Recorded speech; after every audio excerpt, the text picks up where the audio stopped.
Well, thank you so much. I'm happy to be here. Again, I'm Ben Fobert. I'm from Mountain House High School in the Lammersville Unified School District.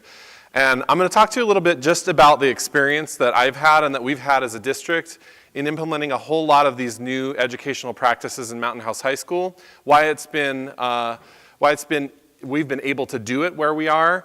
And then one of the big purposes for presenting this here is letting people know that educational change, number one, is not easy, but number two, should be available to anybody in any kind of system.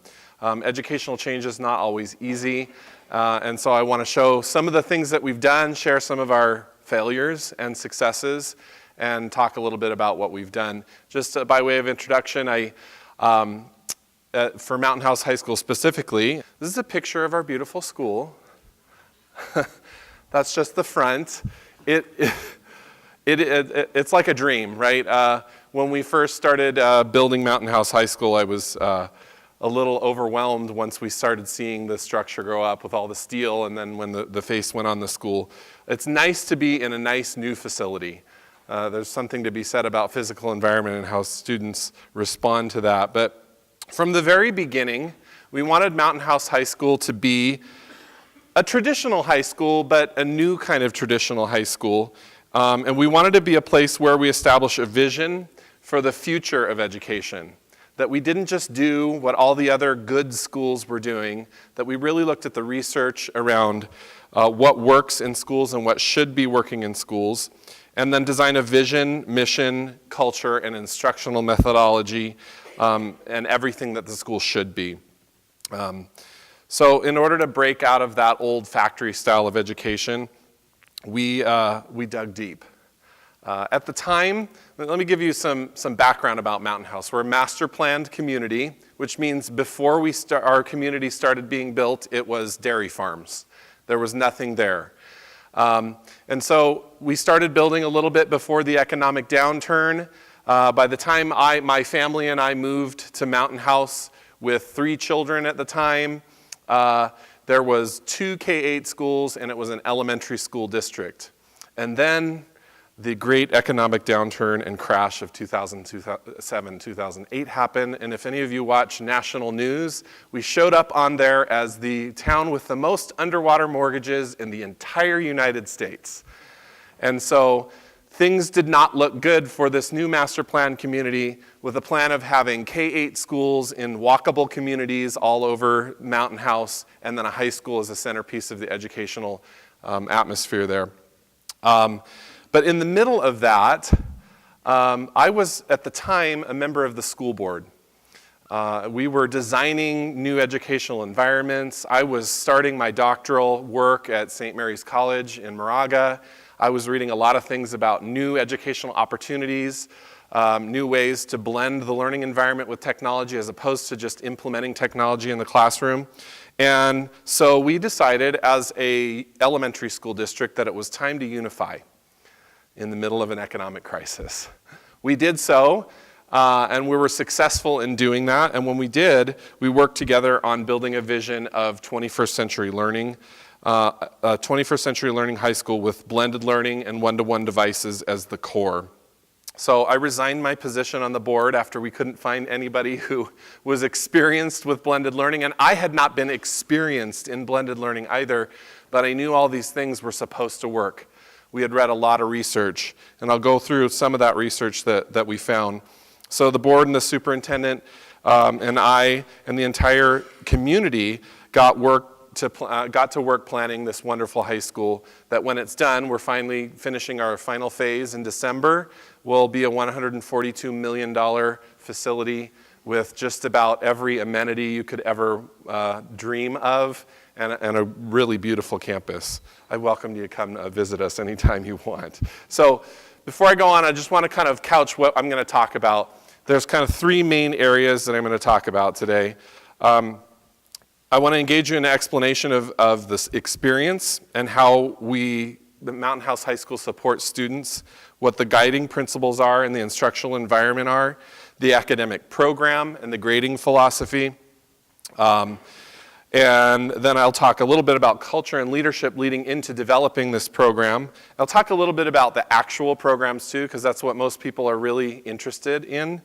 And then I'll finish off by talking about the supports, the facility considerations, the unique scheduling that we've designed for the school, and the recruitment strategies that we've used to bring people into this new kind of learning and teaching environment where nobody has experienced with it yet. So here's another picture of one of our buildings. This is the rear entrance of the gym from the quad area. There are two main drivers that we focused on when we started Mountain House High School. One is a personalized learning environment.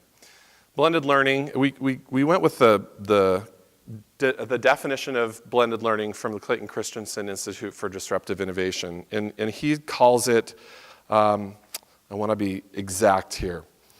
It's a formalized education program, typically brick and mortar facility with real teachers and real walls, that gives students some sort of control over time, place, path, and pace of their learning. So that blended learning philosophy led us to, this is really an opportunity to personalize the learning environment for students. The other important driver for this was with teachers and administrators and a district and a board who are completely unfamiliar with this new kind of teaching, we had to build within our culture an embracing of the ambiguity of moving forward with this kind of teaching and learning and leadership. That embracing of ambiguity includes the permission to try and fail, the drive to iterate as we go forward and we look at new ways to do things, and to get fast, accurate, specific, and timely feedback on what we're doing. So the first thing that we looked at was, if we've got this personalized learning environment, then how do we make sure that instruction looks like what blended learning says it's supposed to be? So we researched and began building a library of instructional strategies that need to be used in the blended and personalized learning environment. So at the core of the instructional program is the teacher and the curator of all these tools. I know last night there was a little bit of conversation about, in this consumerization of learning, it's going to go to a lot of digital learning and things like that. But at the center of it, and I know Leilani said it a lot of times, that really what it comes down to is the human interaction between student and teacher and the guiding and leading of that student to the digital resources that are available. That's the bottom line. We still have to have teachers in the room, and they have to be experienced and familiar with ways to engage students with technology in a way that they're not used to being used. Students are really good, and I'll talk a little bit later, really good at using technology for social reasons, sometimes a little too good. Most of the time they share far too much. My own children think it's funny that every time the word Snapchat comes up, the word devil comes right after it, because Snapchat is the devil. That's not just my own kids, it's the kids at school too. They say Snapchat and I say, is the devil. Go on. So then the teacher then identifies learning objectives that students need to learn, right? Again, we need that guide through this. We can't just leave it up to the kids. We can't just tell them, here's what you should learn, go. It has to be something where they've got some sort of plan that's mapped out for them. Personalized, but a plan that's mapped out for them. So blended learning methods drive the teacher experience, and it drives the teacher to become a master of engaging students in the content, providing rich learning experiences through flipped learning, station rotation, fully online learning, and other environments. So teachers, additionally, they engage students through project-based learning, gamification of the curriculum. And I think a lot of times when we hear gamification, we think it's a video game. The kids are playing a video game. I have an example recently of teachers who used the escape room concept, and they used it in their history class, and they made their classroom an escape room, and the way that they were to escape out of the classroom was to figure out all of these things that they needed to figure out about this topic and be able to present it in a way that was coordinated and to demonstrate mastery of the concept. So something that they could use technology for, but not necessarily something that they had to. So gamification of the curriculum, hands-on learning strategies, and this learning environment was designed to help teachers identify and use the applications and the technology in the classroom. And I'm always saying, it's never the thing in the classroom, and it should never be the thing. When we get into conversations about, well, how can I make sure that I'm using the Chromebook all the time? I say, that's not the conversation. The conversation is, how do you engage students best? And if right now that way is not to use the Chromebook, then don't. Teach your students to close them and put them away. Let's engage them in different ways. And that's for students to communicate so that they can master the standards and then communicate them in powerful ways.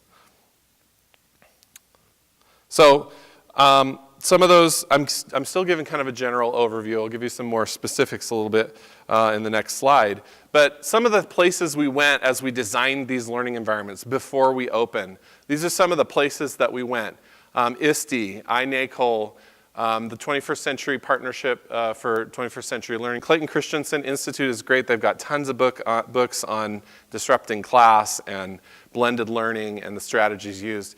CUE, I think, is a California organization, Computer Using Educators. It's a great organization if you ever have opportunity to take a look at it or go to one of their conferences. The state conference is awesome. There's great ideas coming out of there. One of our most important partnerships was El Capitan High School in Merced. It's about 2 hours away from, hour and a half, 2 hours away from our campus. They actually opened their campus a year before we did with a similar type of learning environment. And we wanted to be able to go see what was going on in a real world example. Just so happens that the principal there at the time was also at St. Mary's College doing his doctoral work. And so we kind of collaborated on that and looked at what was going on.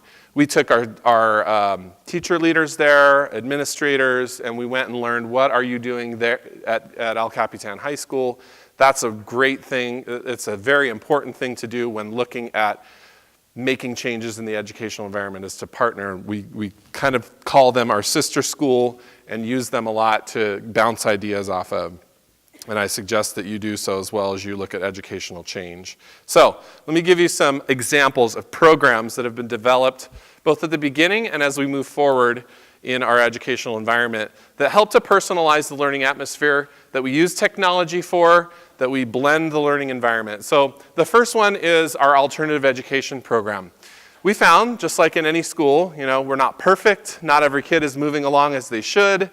They feel marginalized sometimes. They're behind in credits. They maybe don't understand the content because they're so behind. So we designed an alternative education pathway within our school. It's not a different school. Many districts will say, these are the kids who aren't successful, let's send them off campus to this other place where they won't bother everyone else. And we decided that that was not the way to go. These kids need support. So we designed a pathway within our own school where students are able to recapture and recover credits, use technology to fill in the gaps of where they're learning, regain those credits. And the great thing about having an alternative education pathway on our campus is that these kids then are still members of our school. They can be, all of a sudden, typically kids, if you send them away to an alternative school, they typically become fairly successful and end up graduating, but they're at a different school. They don't have access to the football team and the play that's coming up.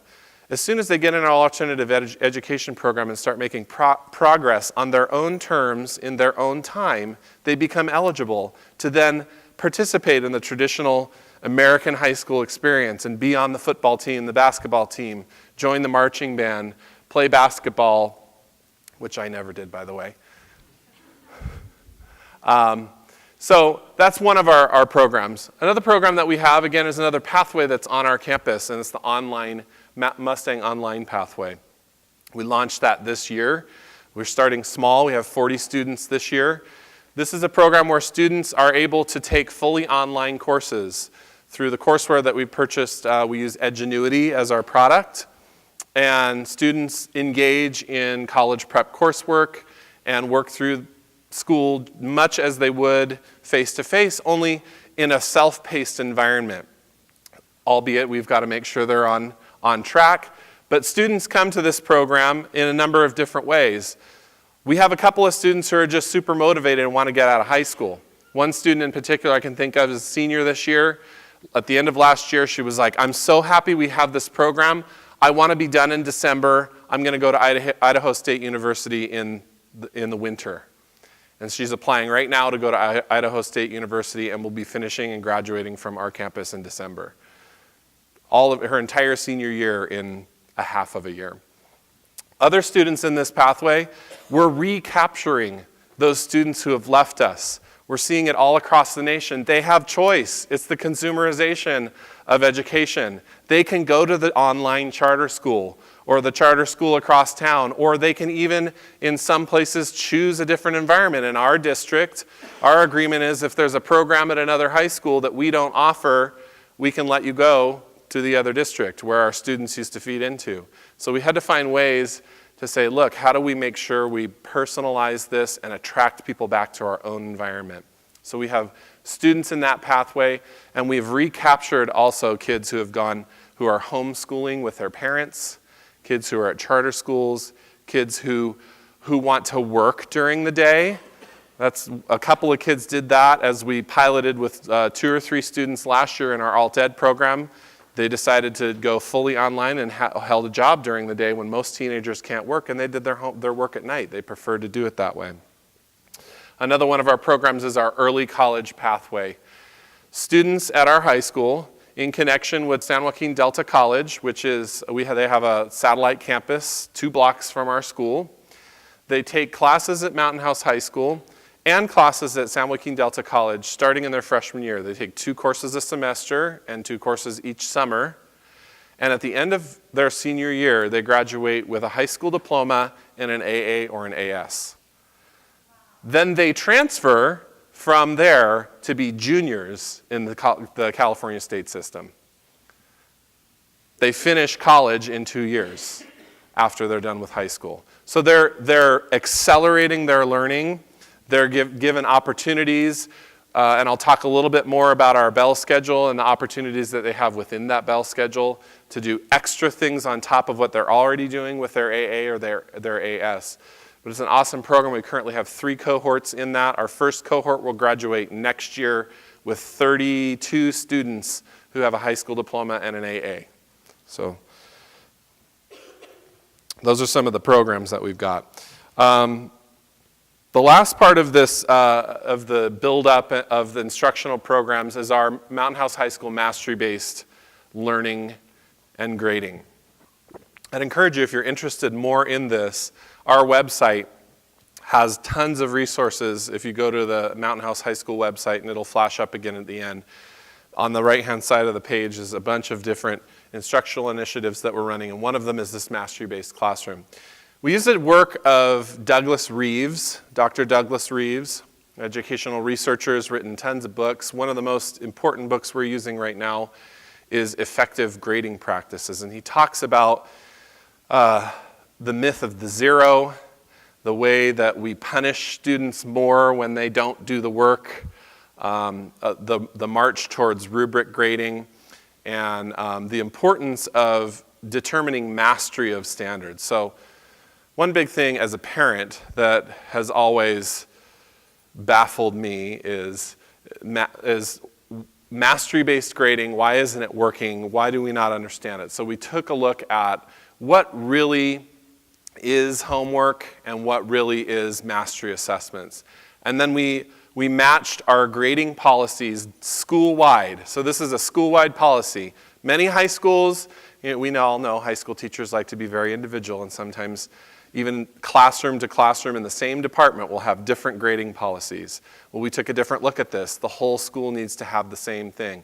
10% of a student's grade at Mountain House High School is based on their homework, which we call mastery assessment preparation. We intentionally named it that because what we wanted to impress upon the students' minds, because you can wonder what's going to happen when the kids see, oh, well, that stuff is only worth 10%. I don't need to do it. I can still get an A without ever doing the work. I will buy lunch for anyone if you can find the kid who can do none of the work and still pass the assessment. It doesn't, you'll find it maybe once in a blue moon.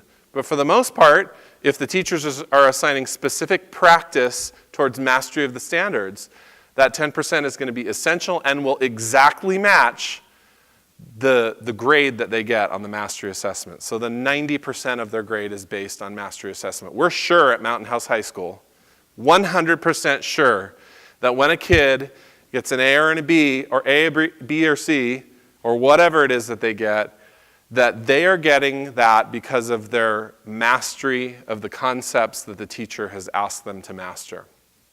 So, and a big push towards this is looking at how mastery is evaluated, and it's more on a rubric scale than it is that percentage-based scale.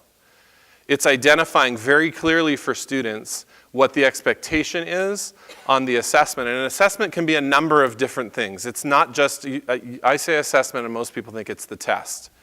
Assessment is a number of different things. It's projects, it's presentations, it's a collaboration with a group of students that they have to come out with a product. It's a number of different things that make up that 90% mastery-based grade. What is not included and should never be included in a grade are things like behavior. Well, you know, I don't really like the student. They keep talking, and so I'm going to put a citizenship grade in with that grade. That doesn't make sense. Who does that, right? Why would you put that in? It has no bearing on whether they mastered the standard or not. It does not put in points for late work. So we have a redo retake policy at our school. Students who don't turn in work, the consequence for not getting work done at our school is getting the work done. I use the analogy of mowing the lawn. If I tell my son to go mow the lawn and he doesn't do it, I don't go, well, then you get an F at mowing the lawn and then let the lawn grow. No. I say get your butt out there and mow the lawn, and now it's going to be harder because it's taller. Good luck, right? It's the same way with grades. If the kid doesn't get the work done, they should get the work done. You know, they're giving a kid an F who is used to getting Fs. The kid is going to say, thank you. Thank you so much for giving me the F. Let's move on. They're not going to say, oh, you gave me an F. I have seen the light. I will go forth and sin no more. It's not going to happen. Those kids need to be expected, and we'll talk a little bit later about how it is that we expect and where it is that we send those kids and how we get them to finish that work. Enough about mastery-based grading. Let's talk a little bit about the culture, leadership, professional development, action research that's done on our campus, and how the culture impacts what we do every day at Mountain House High School. So the first thing is, with a new pedagogy and very little time, establishing a leadership team who shares vision and drives innovation within the system is very, very important. We were fortunate, before we opened Mountain House High School, to hire our department chairs on a part-time basis 6 months before we opened. And what we did with those department chairs is we first gave them a course to complete in our new learning management system that we identified. We use Canvas as our learning management system. I'm glad that we did, because, by the way, the entire state of California community colleges system has adopted Canvas as their learning management system. That was a good choice. So we're preparing our kids for college in that way. So our teachers engaged in a class on that learning management system to learn about these things that we've talked about: blended learning, personalized learning, making sure that school culture and leadership and change in the educational environment were covered. And aside from those 6 months of work prior to opening, our department chair leadership team now meets on a bi-weekly basis to continue that work. We're currently reading a book by Douglas Reeves, Change That Works. And it details all of the things that we need to do, the 7 imperatives that we need to do as leaders in order to lead the change in the educational environment. So I'll talk a little bit more in detail about this in a future slide, but the first year that we opened, we had the traditional once a week early release collaboration day, and our department chairs were drowning Our teachers were drowning because, as you can probably imagine, designing these new types of learning environments take tons and tons of time. It didn't work for us. So I'll show you how we retooled it, but the way that it is today is we have a 7-period day. Teachers teach 5 of the 7. As typical, you get 1 period as your prep period.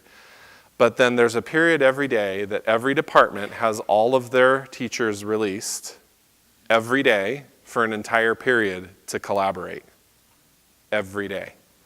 So that's become a very essential part. And we've designed that collaborative environment to be a true PLC, to look at data. How does the data drive that instruction? What do we need to do to improve instruction? Which individuals are not making it? How do we personalize the learning for those individuals not making it? What are you doing in your classroom for intervention? What's the instructional strategy you use to make sure that they all got that concept, and why are they not getting it in mind? I think the gift of time to teachers is the best thing you can ever do. And then following up with the expectation to truly collaborate during that time is something that's very important. So it's the department chair's responsibility as leaders on campus to take this vision back constantly, looking at constant cycles of action research, to iterate quickly, to make sure that students are getting what they need.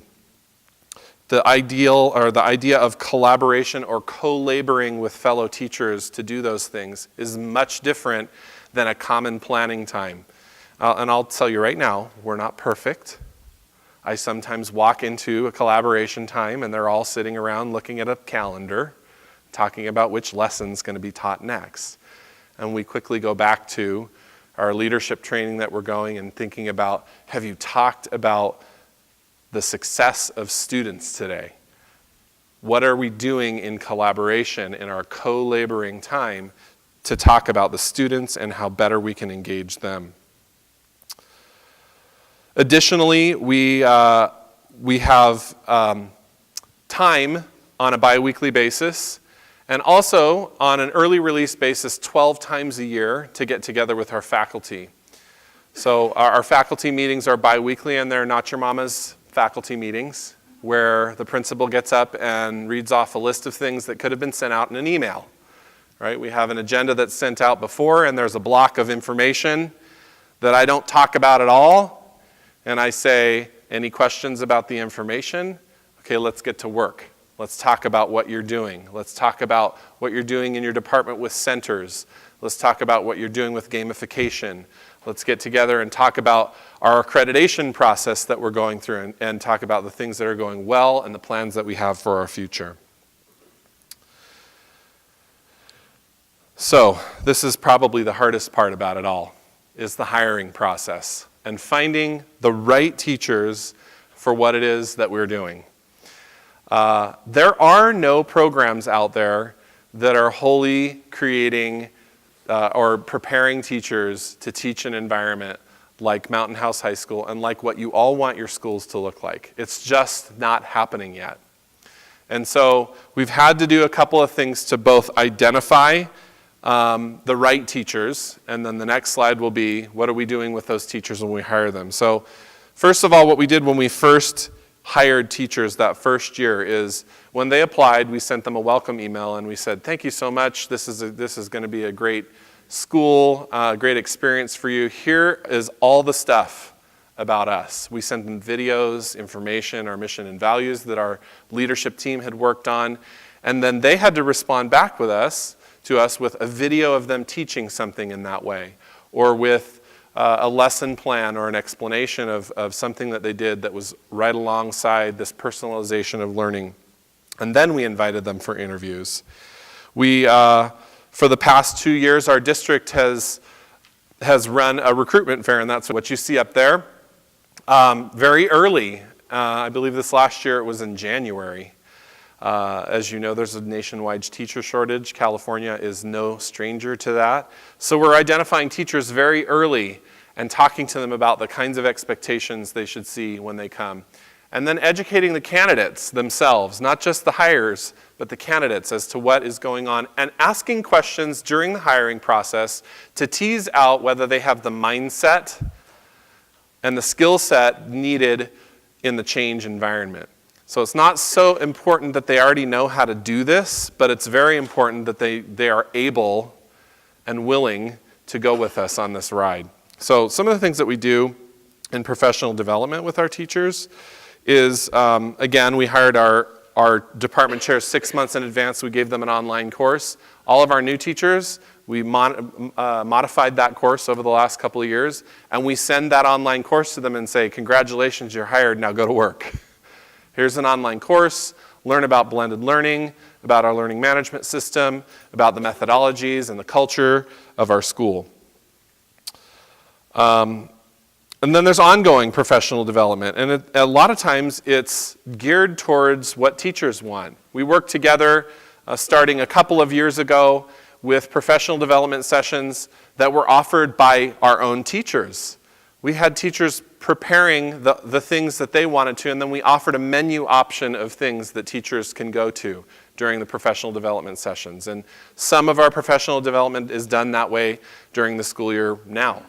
They're able to pick and choose where they want to go to see if they want to learn more about teaching centers in the high school or the middle school classroom, if they want to learn more about number talks at the elementary school level. The other thing that we do is this year, something that's new, is we purchased into a program called Kite Learning. It's an online system for teachers to go in that's just in time and just for them kind of professional development, where they can choose online training in the different things that they need in order to run their classroom more efficiently. We've also partnered with Dr. Douglas Reeves, who's actually come out to our campuses. He's presented to our parent community about effective grading practices, about our march toward peer rubric grading, and about how that is going to benefit the students as they go forward into the future. In addition, I want to highlight our district has been very forward-thinking in the way that we train our teachers. As soon as we knew we wanted blended learning on board, we did start giving them our own blended learning training, and then the district very quickly, as soon as we had a curriculum director and now assistant superintendent, we are able to provide a cohort of teachers every year to specifically train them on blended learning. They get some training during the summer that they get paid for. There are regular meetings throughout the school year. They get more devices to use in their classrooms to facilitate blended learning. And the other thing that we do with all of our teachers, whether you're an experienced teacher or somebody brand new to the environment, they get training, new teacher training. Some of our experienced teachers who come to us go, well, I'm not a new teacher. And we say, want to bet? I tell my new teachers who are experienced, it's like drinking water from a fire hose. Be prepared to throw out everything you know and try something new. They don't believe me at first, and then they realize that that's the way it is, in a good way. Okay, the last part. This is some of the nitty-gritty that's interesting, the support. So the first thing I want to talk about is the physical learning environment. I wish I had time to show you all the glossy pictures from our architects who've taken a lot of pictures of our campus. But and this is a really crappy picture. It's one of my own, not a glossy picture. But it's a good picture of kind of what a classroom looks like. We looked at furniture first. We knew that the blended learning environment meant that we needed to have modular space. So all the tables are on wheels.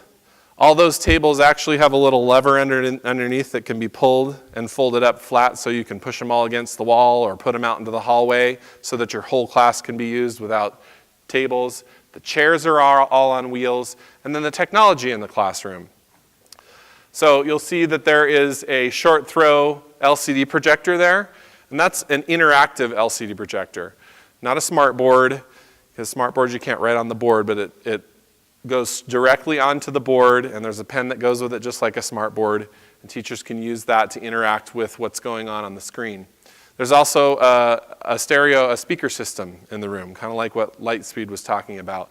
It's already in the room with infrared censored microphones that the teacher can wear and microphones that can be passed around the room. And in fact, there's another microphone that we're purchasing. It's called what is it called? A catch box. It's a foam box with a microphone in it that you can throw to the kids, and it's hooked into the system in the room so that when it's somebody's turn to speak, you can throw that to them. And that's something that's very important to us. It had to be comfortable too.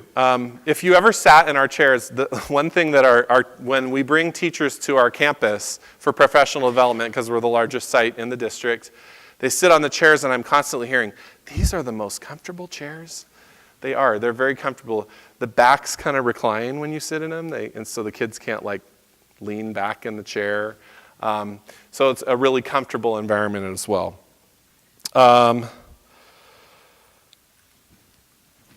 The other thing that we need to take a look at is kind of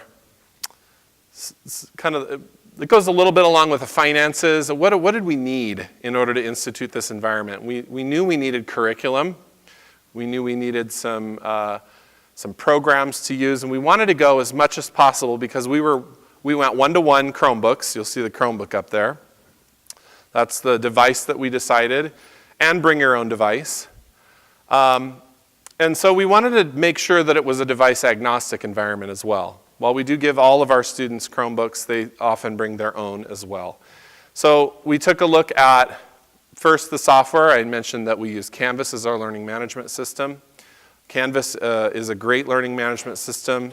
The integrations that they have with all the tech tools and all those education apps that you have, Turnitin.com integrates with it. Pear Deck integrates with it. All these apps that you see on CK-12 integrates with it. Project Lead the Way integrates with it. So there's all kinds of things that integrate with our Canvas learning management system. The other thing was the consideration was curriculum. Where do we go with curriculum? And we knew we didn't want to go books at all. Sorry, book people. So our library is right now completely digital. Our Learning Commons library is completely digital.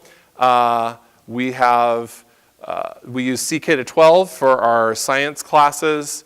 We do have some proprietary resources. We're piloting a Discovery Education Math Tech book this year. We use Big History Project, which is a Gates Foundation project that is a world history curriculum. We use Project Lead the Way. We have biomedical science, computer science, and engineering as our Project Lead the Way pathways. If you don't know about Project Lead the Way, it's an awesome project-based curriculum. So we made sure that we looked at the curriculum and the devices. You'll notice also, it's kind of outdated now, but we bought Wii's. I think we bought 10 Wii's and 10 screen TVs for the PE department. And they use that in a unit for gaming, right? Like active gaming. How do you use active gaming to stay fit? They have heart zone monitors that they use for their weight training class, and it has a big screen in the weight room that shows their number, what their heart rate is, and they have to meet this certain criteria by the end of class to get their points for that day, so it kind of gamifies that. There's all kinds of ways that we're using. So the other thing that you might not know about the state of California is that we're required to submit all of our curriculum to the UC system, the university system, in order to be deemed college prep. And so we had to take all of that and then develop our course outlines and then send them to the UC. And as of today, I think we've got about 80 UC approved courses. So one thing that we found is that we all knew that our kids were digital natives, but they didn't necessarily translate into them being 21st century learners. So we need to explicitly teach students how to use technology. And for example, we knew they knew how to use Twitter, and Twitter comes up in almost every disciplinary procedure that we do at school, unfortunately. Twitter or Snapchat, which is, thank you. So we had to teach them to use Twitter, right? And Blogger. So an example, our English department uses Blogger. They read To Kill a Mockingbird, and we have a partnership with a school in South Africa. And they use Blogger and Google Hangouts to talk to one another about civil rights, racial inequity, and where we are in today's world and whether To Kill a Mockingbird is valuable in today's world. You can imagine the conversations that our students had coming from a country where slavery was once legal, and so was, what's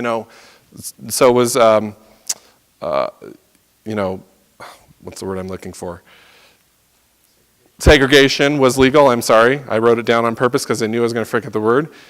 But the kind of conversations our students were having with students in another country where apartheid is recent history. And the rich conversations and the dialogue and the writing that's happening in that class between those two schools. It opens up the world of conversation for those students. And the conversation about, should we be reading this book anymore? Is it valid in today's world? So we teach them a lot of this 21st century learner attitude through our orientation at the beginning of the school year. We use the first full 2 days of school called the Mustang Roundup to teach them about Chromebooks and the care of it, email, Google Docs. And we also teach them about how to use these tools for educational purposes. We also have an advisory that happens once a week where we teach digital citizenship, mindset, team building, and it's a connection to an adult that will follow them all the way through their 4 years of education. They get assigned their freshman year and they follow that person all 4 years. And I just put a couple highlights. Freshman transition curriculum through the first semester during advisory, because we know freshmen, it's tough for them as they transition into high school. And the senior level health and life skills transition curriculum is a new one-year course that all seniors will take starting next year. Let me talk a little bit about our original Bell schedule. It was traditional, 6 periods, Friday 1 hour department collaboration. Like I said, that wasn't working for us, so we retooled the schedule. We created a 7-period day with an opportunity for students who are not making it to participate in a 30-minute success period with teachers. And it created an opportunity, for example, for students. They only have to take 6 periods a day, and so we offer a flex period. That means at any one given time during the day, there's about 100 to 150 students without class. And the first thing people say is, that's a recipe for disaster. It's not. Let go. It will be okay. It's just not a problem. It's an opportunity for a success period. If a kid is struggling and they're getting a bad grade or they think they're not understanding it, they have a dedicated 30 minutes of time before lunch. And I'll talk a little bit more about that. And then sample teacher schedule, because there's a 7-period day now and teachers still only teach 5 periods, there's an opportunity for 2 release periods, 1 with their entire department for collaboration and 1 for their prep period. Something we're kicking around for the future is an enhanced schedule. I won't go too much in detail about this, but it's an opportunity on a weekly basis to run 90-minute periods for each of our classes to do more project-based learning, and to add a period called enrichment, where students can do work on projects that they care about. It's like the Google 20% projects. It's being able to work on some things that they're passionate and that the teachers are also passionate about. Just like I said, there's an opportunity for success in that students who have D's or F's, they're assigned to the first half hour of lunch on a daily basis after each grading period. They stay in there until they bring their grade up above a C. And students who have C's and above can go in and get extra help at that time as well. If they don't want to go, it's the carrot, you can have an hour-long lunch. That's a big carrot for some of those kids. And then the flex period. We have a student lounge. That's just some people take a nap. It's funny, we have K-8 schools, and so they come to us out of an elementary school, and all the freshmen, when they come up to me at lunchtime and they go, well, I'm done with lunch, Mr. Fobert. What can we do? And I go, what do you mean, what can you do? You know, like recess, what can we do? I'm like, no, sorry, we don't have recess. But a big part of this process is making sure that we communicate well with our community, both about the design of the educational environment and about moving forward with what we're doing. We use all of these and more to communicate with our community. We're a very connected community. Those are pretty standard communication venues. And the last thing I want to talk about is branding. And this is the last thing you'll see before I'm done. This is something that we're a new foray. If anybody knows anything about the El Cajon School District, if you don't, you should look them up. They do a really great job at branding their schools. Each one of their schools are unique, and they brand them through videos. It's important in the consumerization of learning era that we show people who we are and what they can get from us, and that's part of this branding. So if we can make the video work, it's only like 1 minute and 30 seconds long. Okay, all right. Trust me, it's a really cool, slick video. When they sent it to me, I was like, wow, that's really nice. It's like HD. And I had a little blemish right here that day. So anyway, so looking forward, we're going to continue hiring for mindset, developing blended teacher skills, fostering that student motivation, increased early college pathway options. Career technical education is something that's really big. There's a lot for me to talk about, and I really wasn't able to get to it all, but we're doing a lot of innovative things. We're out on the edge. And sometimes being out on the edge, you're also kind of the one that gets things thrown at you first. But it's fun to be out on the edge. It's benefiting students. We're seeing success with what they're doing. We're expanding the programs that we have, and we're looking to expand certification options with community college and other organizations in our community. Just the last thing, I am the principal of Mountain House High School. Part of this is being passionate about what you do. I'm very passionate about what I do in education. I love to share what we're doing. It looks great in person too. We are not perfect. I walk into classrooms all the time where they're not doing what we want them to do. But it's all about making sure you apply the appropriate pressure to those kids. I'm passionate about it. I told you that we moved into Mountain House with 3 children. My wife and I now have 7 children who are starting next year, my youngest will go into kindergarten. They will all be Lammersville Unified School District students, and we will have a student in Mountain House High School for, I think, 19 years. And so this environment is being designed because, number one, I'm passionate about educating students, but because we are all passionate about it. We want the best for all of our kids. They are all ours. And so thank you very much for giving me the opportunity today.